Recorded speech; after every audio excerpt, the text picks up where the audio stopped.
Thank you very much.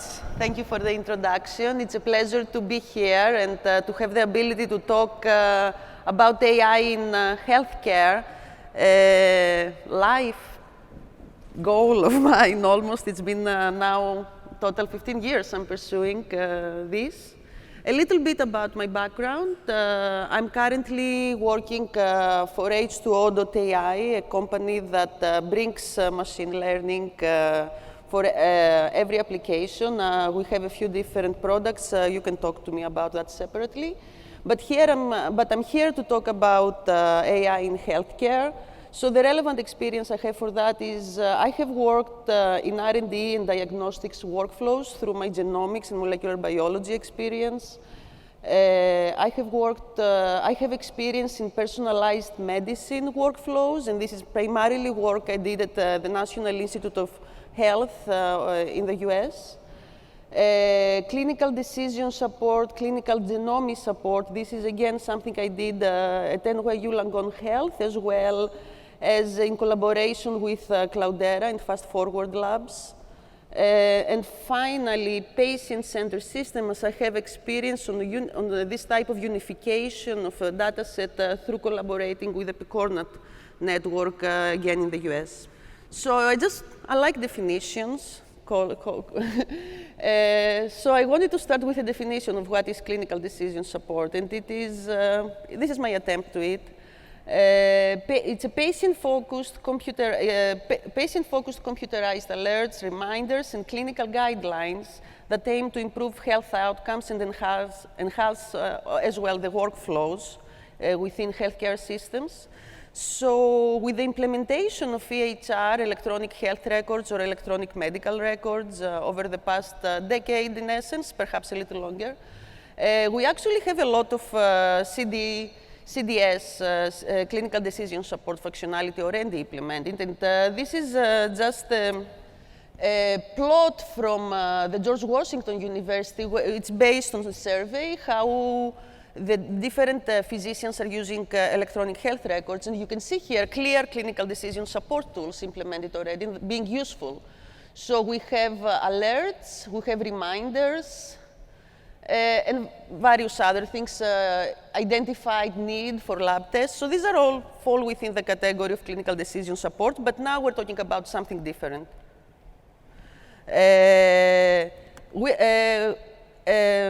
We are talking about more advanced clinical decision support, AI-supported systems within AHR. So until recently, AHR adoption has been a big discussion topic. This is one I mentioned in my title, Roadblocks and Opportunities. This used to be a roadblock for many countries, some being more advanced than others in implementing EHRs.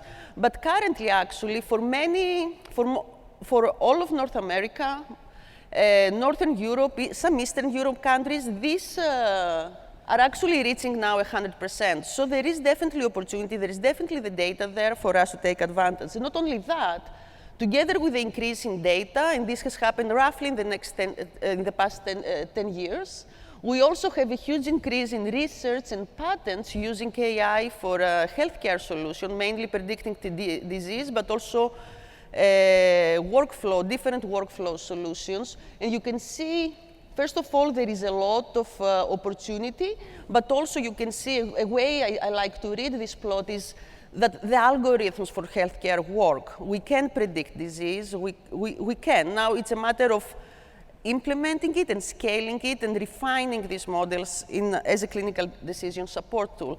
And here, allow me to make a small parenthesis to mention why I say clinical decision support. It's very important to understand that I'm not proposing to have standalone AI systems in the hospitals.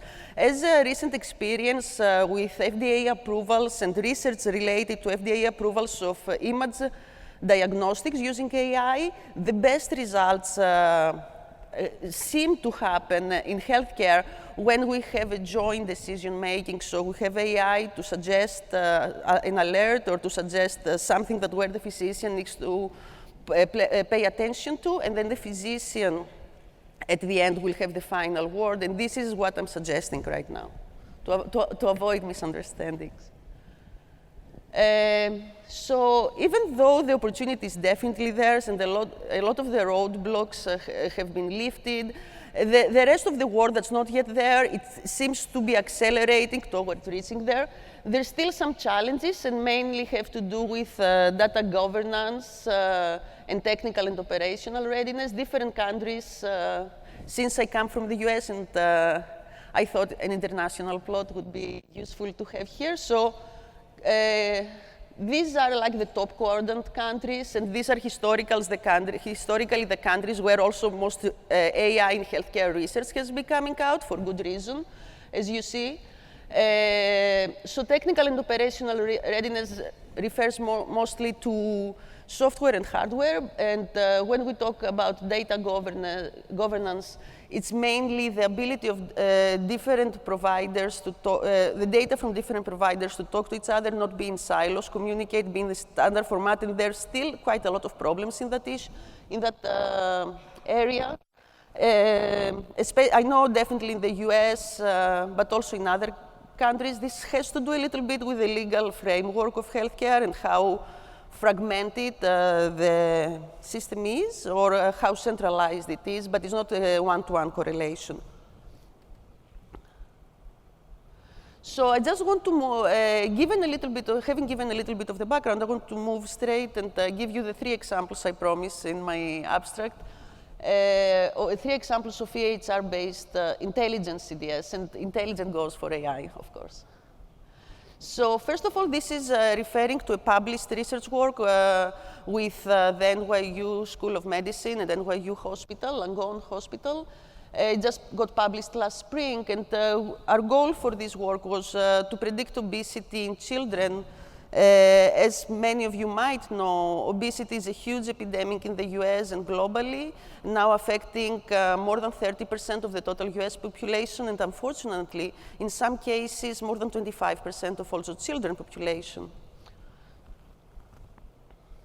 So a little bit of what we embarked to do, we wanted to predict obesity at 5 years old by having records from birth until 2 years old.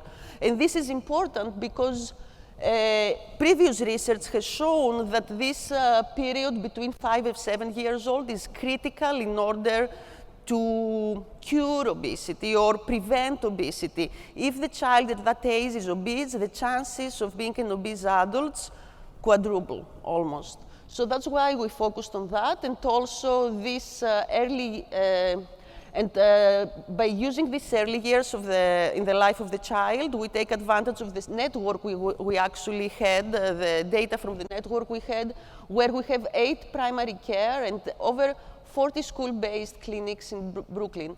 So this meant not only we have a quite big data set, but also we were able to obtain linked EHRs from the mothers, because we have both the schools and the primary cares. These are facilities that are primarily serve the community, so we're able to have this linked information. We have 8 years of records, and yet almost a little more than 35,000 children with mothers.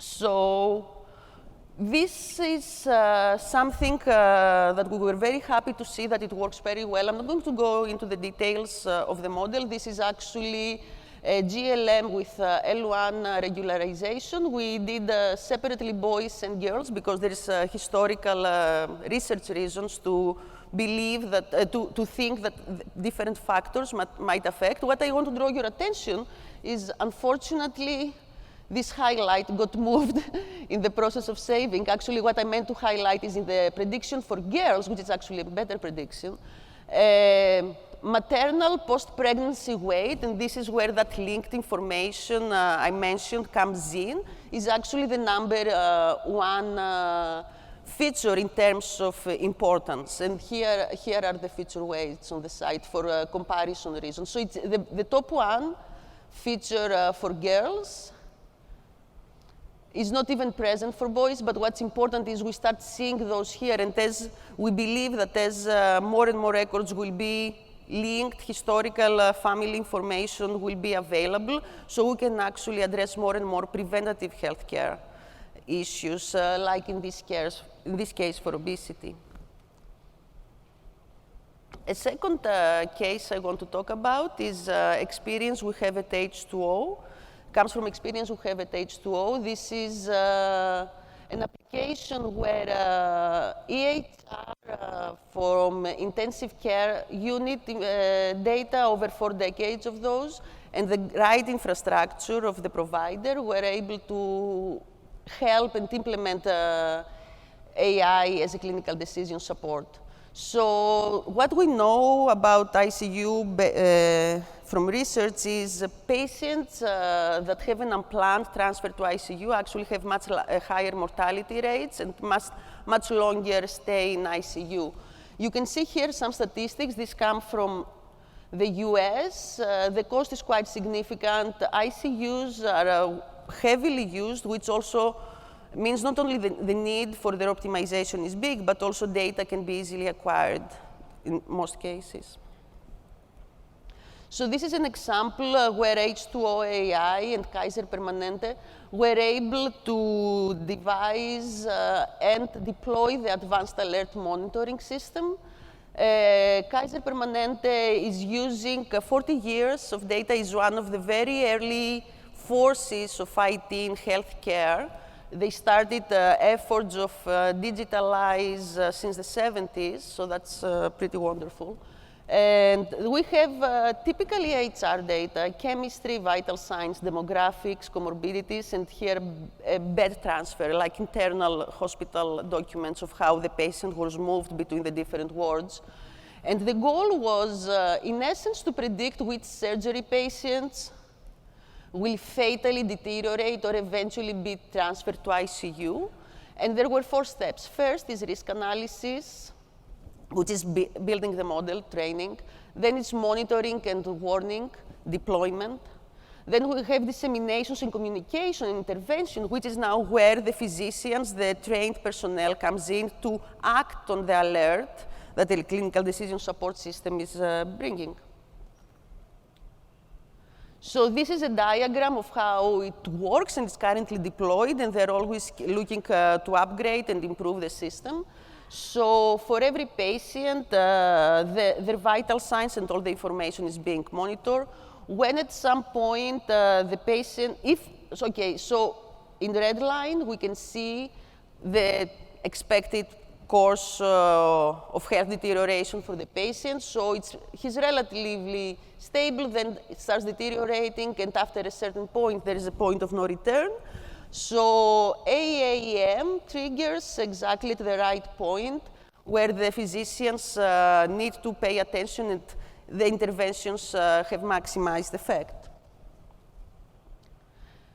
And finally, I want to talk a little bit about the potential of explainability in clinical decision support. For a more extensive talk, please go after lunch to Bahador's talk on explainable neural networks. What I'm going to mention here is that it's very, very important to think about explainability in the context of clinical decision support, in the context of AI, of healthcare applications of AI. And this is, first of all, because it facilitates adoption. This is a science that has been, probably it's the oldest science out there. And there is a lot wrong tradition and a lot of evidence on which the current procedures are based. So allowing the physicians to see the algorithms under the lens of the type of variables they're used to knowing and understanding, I think this makes a big difference. And in my work at NYU Hospital, this was a big focus, usability by physicians.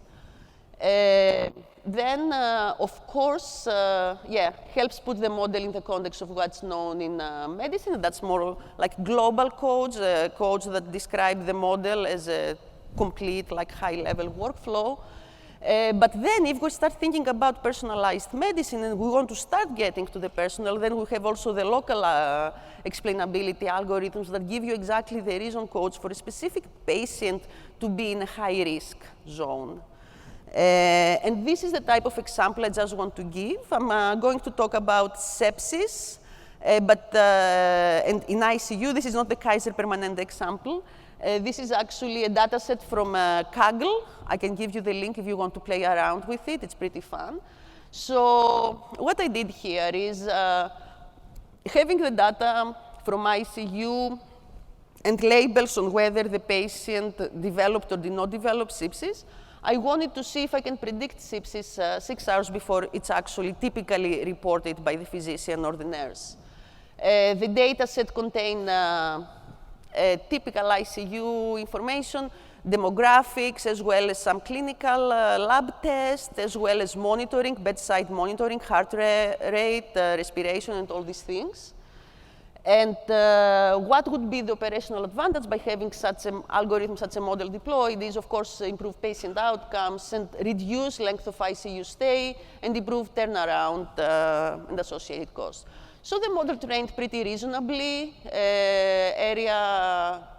ROC area under the curve 0.93, precision recall area under the curve 0.76. And again, what is very important with clinical decision support, there is always, of course, going to be false negatives, and these are very dangerous in healthcare, but I'm talking about high-risk individuals. So this can be all incorporated into the outcome. So what is very important, okay, we have a pretty decently trained model, at least. So what can we do with that? So here I show you Shapley values from 8 random inputs, and literally I just went to a random row ID and just extracted this data because we have, I think this data set has around 50,000 rows. I wanted to show something that would be explanatory enough. So by random inputs, I mean 8 different individuals recorded in that data set, right?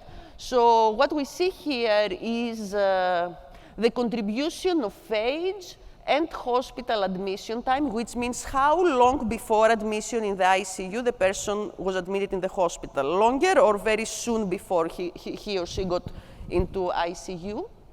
And here I present the Shapley values. This is one metric of, for local interpretability. It's something we actually like a lot at H2O.ai because it has sound mathematical background and very good mathematical properties. For example, if you sum up all the Shapley values, you will get the outcome of the prediction, whether it's regression or probability of classification.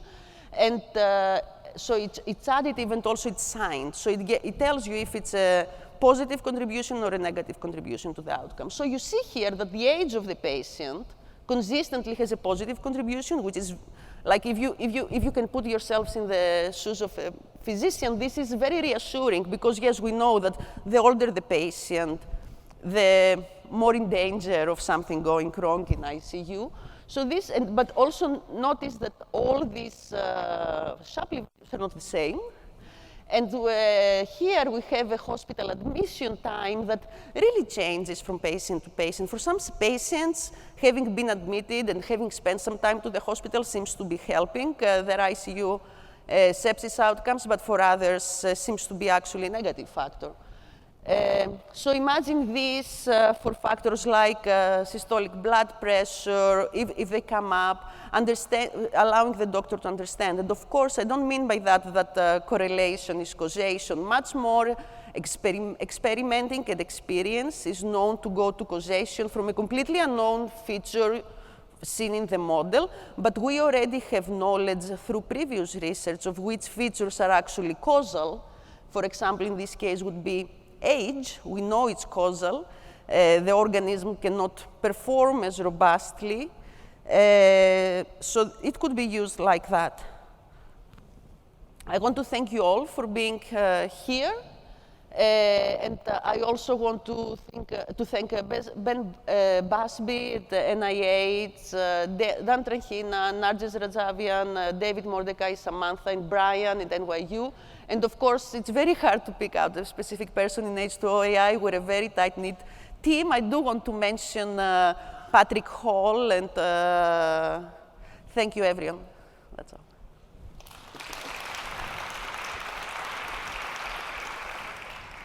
Hi. Hi. So you said that this, so you had like 4 decades of data for this? Kaiser, yes. Right. So in 4 decades, there's been like a lot of changes, right? And when it comes to like the technology on how hospitals and how doctors treat patients, like how did you take that into consideration when you were building the model or? Yes, this was a big project involving stakeholders from all sides. So there were data scientists, physicians, there was a great collaboration, an exemplary collaboration between data scientists and physicians. So all these factors have been taken into account. These were all, it was more of a collaborative project. The goal of it was not AI to replace physicians, so that's how they started from the beginning. I do understand when you say, when mentioning that, you know, protocols change, strategies change. So these were addressed. There are ways to address these issues by subsetting the data, segmenting based on periods, and checking for consistencies, and also figuring out if there is a specific, like, different distribution for certain types of data than others in regards to outcome. But yeah, these were all taken into account. And there is quite a lot of examples that I am familiar with, not necessarily the Kaiser Permanente, and exactly on the basis of what you're mentioning. There is also care that needs to be given when you're using data, patient data, from procedures that have been administered in various different locations. There is a bias, like if you want, a batch effect from location to location, and many companies actually have seen that this roadblock. One way to avoid the roadblock is to agree that my data are specific to this facility, or to enrich your data, and that's what many people are doing, either purchasing or through collaborations. They try to enrich their data sets with multiple sources of data. Okay. Does this answer? Yeah, thank you. Great, thank you. I have a question about modern situation which emerged with big data and new machine learning algorithms, because what you discussed is very similar on old statistical models which exist like 30 years already. So what is new actually in the last maybe 5 years? Okay, so I feel this is not healthcare specific. It's a very interesting discussion actually. Coming from a background of academia, I have heard both arguments, you know, statistics is the best, hypothesis testing, or model building in classical or data science. I don't see a fight there. I actually would like to see both methods working together, and there is a special, and I don't agree with you that what I presented is primarily classical statistics, because when you're bringing in proxies, when you're bringing in thousands of features and you're using information technology metrics to understand how well your algorithm is performing, that's, I feel, beyond. There is always statistics in data science, but it's a little one step further from that. It's using all the hardcore data science techniques, if you allow me this term. But specifically for healthcare, actually, it's a very interesting discussion, because I actually think this is the one field, perhaps it's because I care so much, that the two need to work together. The physicians can definitely benefit from what AI has to offer in the bedside, and that's specific. There are many more applications, but now we're talking about the bedside. But they will not take advantage of this opportunity if we don't start talking the language of science and giving them some proof, for example, about causalities, if we want to get there, giving them some long-term projections that have some statistical foundation for being believed. And I think this is where the data science community has been a little strict, if you want, and not actually allowing for this plurality of methods to work for the betterment of healthcare. Following up question, this is algorithm sort of new, applied to old problems, but as we know, healthcare very strict about proof of working specific methods. So if you introduce some machine learning algorithm, it should be statistics from clinical research that this method actually applicable to these specific patients, these specific demographics. Yeah. So there are two ways I see this question. One is in terms of what you're trying to do. I am if I want to have an algorithm that is claiming to, on their own, save lives, first of all, it needs FDA approval in the US. And it needs, in order to be adopted, it needs all the, and even get the FDA approval, it needs all the research, the papers, the proof of concept, right? It needs all the, but I'm not talking about complete takeover about AI. What I'm saying, and there are already alerts, for example, within EHR systems in the US and in other countries. What I'm talking about is an alert of highlighting high-risk patients, and then the standard processes can be applied for them. There is no, if we have 13,000, 14,000 ICU patients in the whole of the US, but if you have, I don't know, in a night, if you have 30, 50, 100 patients coming in ICU, wouldn't it be more efficient and even more beneficial for the patient if you could allocate resources in order of, with the order of emergency and need to address these people? This is what we're talking about. Now, when we go into explainability, that's a different, this is an add-on. First of all, it's not like the core proposal, if you want. It's an add-on. There is more discussion that I'm more than happy to have on explainability in medicine. But there, I would love to start talking, and many people are doing already, about how do you bring all, first of all, how do you bring hypothesis testing inside the world of machine learning, because using proxies, using these huge data sets that machine learning allows us, also brings the opportunity for hypothesis generation. And that's how I always saw it.